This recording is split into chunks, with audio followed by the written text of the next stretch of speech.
Confidencialidad en los datos clínicos del paciente. Hola, ¿cómo están? El día de hoy hablaremos sobre la confidencialidad del paciente, pero antes debemos iniciar citando una parte muy importante del juramento hipocrático. Lo que, en el tratamiento o incluso fuera de él, viere u oyere en relación con la vida de los hombres, aquello que jamás deba trascender, lo callaré teniéndolo por secreto. Para iniciar, hablaremos sobre el concepto de la intimidad. Esto es algo que proviene de lo interior, de lo que cada uno como humano tiene o posee. Es lo que ha sido reservado para cada persona, para que no exista intromisión de otros. La intimidad constituye una necesidad primordial y un derecho fundamental del individuo. Es de tal relevancia que en la Declaración Universal de los Derechos Humanos dice: nadie será objeto de intromisiones arbitrarias en su vida privada, su domicilio o correspondencia, ni de daños a su honor o reputación. Toda persona tiene derecho a la protección de la ley contra tales intromisiones o daños. Del derecho de la intimidad surge la confidencialidad, como el valor de la información contenida para los datos personales del paciente y todo lo que se hace o dice en confianza. Cada persona decide a lo largo de su vida qué quiere compartir y con quién. Sin embargo, al momento de enfrentarse al médico, tendrá que confiar en él para que lo ayude o cure. Es este atributo de confianza la base de la relación médico-paciente. De esta manera, la confidencialidad y la intimidad, dando un respeto estricto a lo privado del paciente, debe entenderse como un gran deber profesional.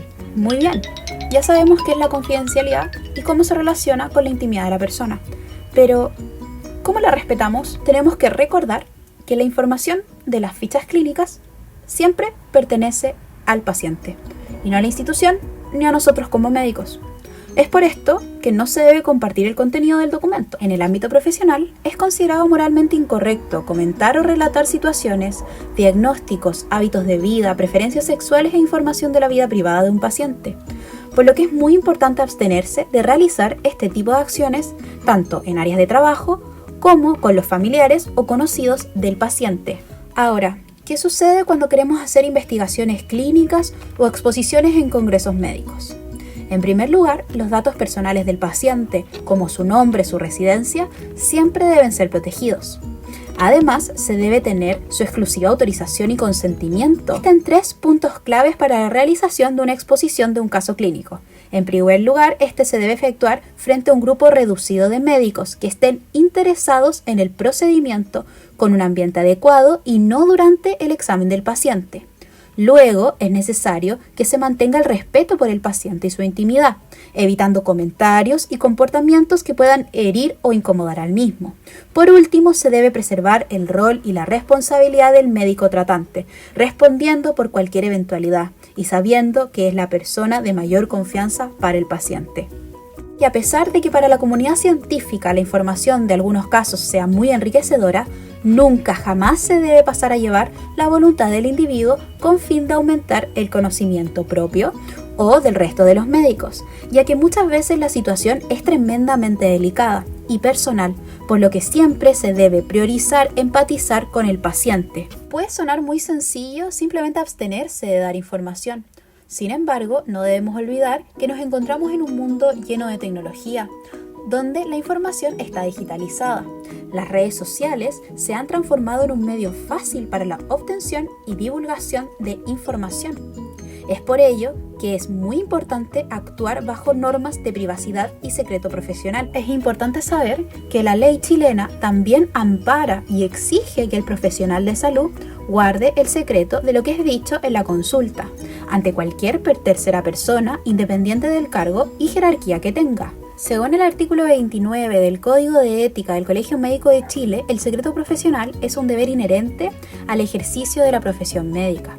Es por ello que en el 2012 el Ministerio de Salud Pública, a través de la Subsecretaría de Salud Pública, promulgó la Ley número 20.584, que regula los derechos y deberes que tienen las personas en relación con acciones vinculadas a su atención en salud, tanto para prestadores públicos como privados. Según el artículo 12, toda información que surja en la ficha clínica y otros documentos de registro será considerado como dato sensible. Además, el artículo 13 expone un reglamento que establece las condiciones en las que se almacenarán las fichas, así como la protección adecuada. Terceras personas no tendrán acceso a la información de esta misma.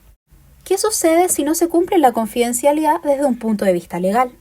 El artículo 247 del Código Penal chileno establece que un médico o personal de salud que rompa el secreto profesional arriesga penas desde 61 a 301 días de reclusión y multas de 6 a 10 unidades tributarias mensuales. Si además el profesional se beneficia económicamente por la información, en este mismo artículo, en su segunda sección, se establece que, si bien va a tener las mismas penas y multas anteriormente mencionadas, además deberá 3 veces el beneficio económico obtenido. Los invitamos a leer después del curso el Código de Ética del Colegio Médico, donde se establecen normas específicas a la hora de guardar el secreto profesional. Estos artículos van desde el 29 al 38 y se titulan como secreto profesional.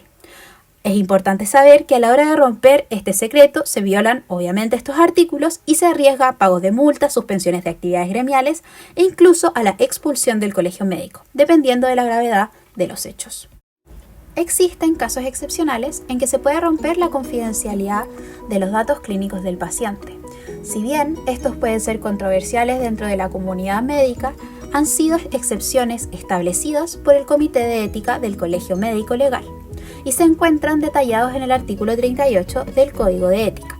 Existen 5 excepciones detalladas: cuando se trate de enfermedades de declaración obligatoria, cuando así lo ordenen los tribunales de justicia, cuando sea necesario para las certificaciones de nacimiento o de funciones, cuando fuere imprescindible para evitar un perjuicio grave para el paciente o terceros, cuando la revelación de datos confidenciales sea necesaria para su defensa ante tribunales ordinarios, administrativos o gremiales, en juicios provocados por el paciente.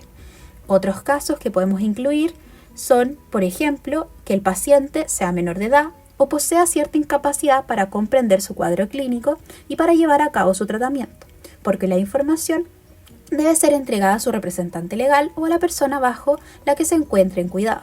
Además, siempre debemos estar abiertos a la posibilidad de que sea el mismo paciente el que pida que la información sea entregada por el médico a su familia, para que sea explicada de la mejor forma.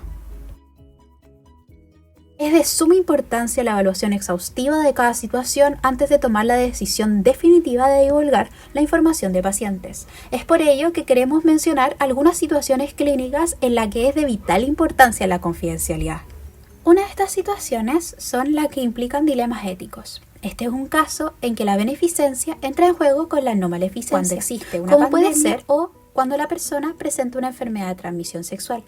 Ambas situaciones implican que el paciente debe dar a conocer en dónde ha estado o con quiénes ha tenido diversos contactos con tal de poder resguardar la salud de posibles infectados y evitar o disminuir futuros contagios. Es por ello que en estas situaciones se involucra hacer una excepción al secreto médico.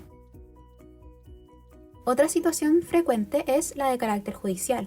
Ocurre cuando alguna autoridad hace uso de un orden judicial para obtener información sobre el paciente. No hay ningún problema con esto, siempre y cuando sea verificada la legitimidad de la orden y efectivamente sea una autoridad judicial. Sin embargo, cuando esto no es así, por ningún motivo se debe exponer la información del paciente, a menos que él esté de acuerdo con ello. En una situación en que podríamos encontrarnos con una persona que es atendida en el servicio de urgencias y es buscado por cometer un hecho delictivo, siempre debemos tener claro que solo bajo una orden y una autoridad judicial es posible realizar la excepción del secreto médico. Asimismo, tenemos el derecho y el deber de denunciar a mujeres que presenten signos de un aborto provocado, ya que esto está estipulado en la ley. Existen otras situaciones clínicas que pueden leer en el instructivo que les vamos a entregar al final del curso.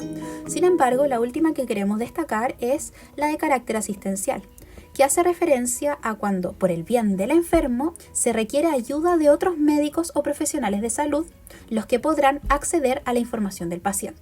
Además, es muy importante resguardar la integridad de terceros cercanos al paciente cuando éste tiene trastornos de personalidad que, por ejemplo, puedan significar un riesgo para ellos. O también cuando el paciente vaya a ser cuidado por un tercero y éste no sea capaz de entregarle la información a la persona que luego lo va a ayudar. Con esto finalizamos el curso. Les queremos dar las gracias por escuchar y además recordarles que es importante tener en cuenta que se debe entregar confianza e informar al paciente, que se debe respetar su intimidad, ya que esta es la base de la relación médico-paciente. Hasta luego, que estén bien.